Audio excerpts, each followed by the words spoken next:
if few there be that find it, and many that think they're going there and are trying to go there, don't in the end get in, and only few find it, and the way is hard. Look, by default, if few there be that find it, then what? What's the opposite? Many don't find it. And if you don't find life, what do you find? Death. It says destruction. So if many find destruction and few find life, is it not likely that among this group that I talk to right now, is there not a great possibility that many of you are going to find destruction and only few of you are going to find life? Is that not consistent with what Jesus is teaching there? Is that not concerning? Does the word destruction just kind of go over your head and through your ears and off your back as just a light matter? Let me describe destruction for you. You know, Jesus gave us the most vivid descriptions. He called it outer darkness, a place of torment, a place of weeping, gnashing of teeth, a place of fiery furnace, a place where the smoke of the torment of the people that are there go up forever and forever. It speaks about the fury and the wrath of God the Almighty. Do you know why there's weeping there?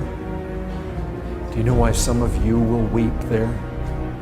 Some of you that hear my voice will indeed, I have no doubt, weep in that place for a variety of reasons. But one of them is this. Listen, you know the devil fell. The devil was an angel. The devil and a third of the angels of heaven fell into sin. And do you realize this? When they fell, that was it. Their judgment was final. Do you realize you were not the first to sin? The devils, the demons, they sinned first. God never sent them a Savior. God never sent them a way of escape. God never sent them a remedy for their sin. God never offered them hope, never offered them heaven, never offered them good, grace, mercy. They were damned. And in fact, we're told that the lake of fire was created exactly for them. Do you know one of the reasons that some of you will weep in destruction the way you will weep? Can you imagine if as a demon you find yourself in the lake of fire, the fiery furnace, where there is fire and brimstone and torment for your sin? Can you imagine if you were them and you find yourself there? There will be sorrow on their part. There will be torment, there will be pain, there will be anguish, there will be sighs and groans and wails. But can you imagine if you find yourself there? After God sent His Son into this world to save sinners? Can you imagine if you find yourself in the lake of fire when there was a way offered you out?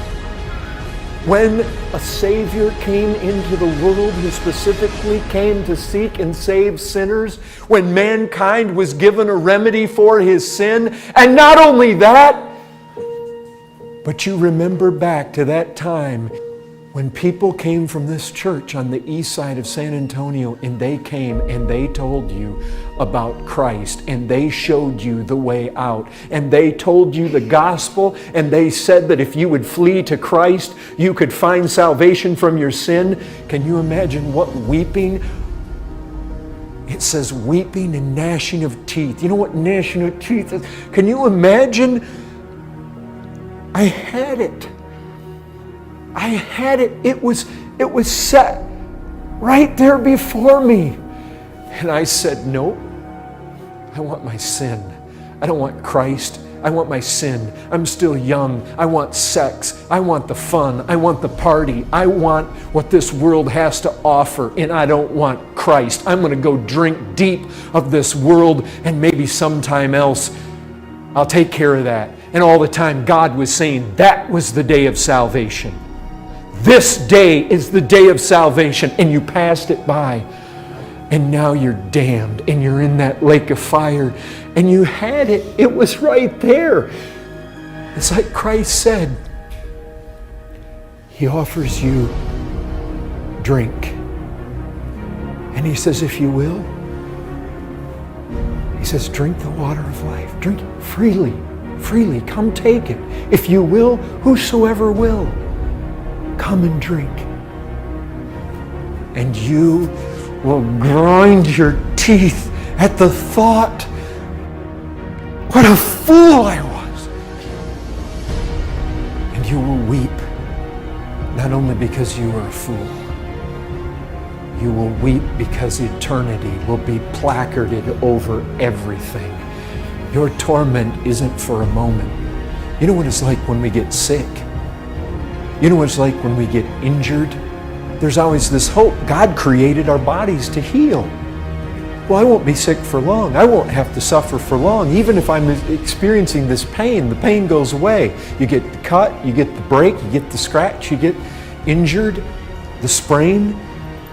It heals. But in hell, there is no healing. It's forever and forever and forever and forever. Few there be that find it. And behold, I come quickly, and my reward is with me, to give every man according as his work shall be.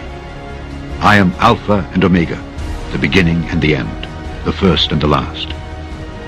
Blessed are they that do his commandments, that they may have right to the tree of life, and may enter in through the gates into the city. For without are dogs, and sorcerers, and whoremongers, and murderers, and idolaters, and whosoever loveth and maketh a lie. I, Jesus, have sent mine angel to testify unto you these things in the churches. I am the root and the offspring of David, and the bright and morning star. And the Spirit and the bride say, Come. And let him that heareth say, Come. And let him that is athirst come. And whosoever will, let him take the water of life freely.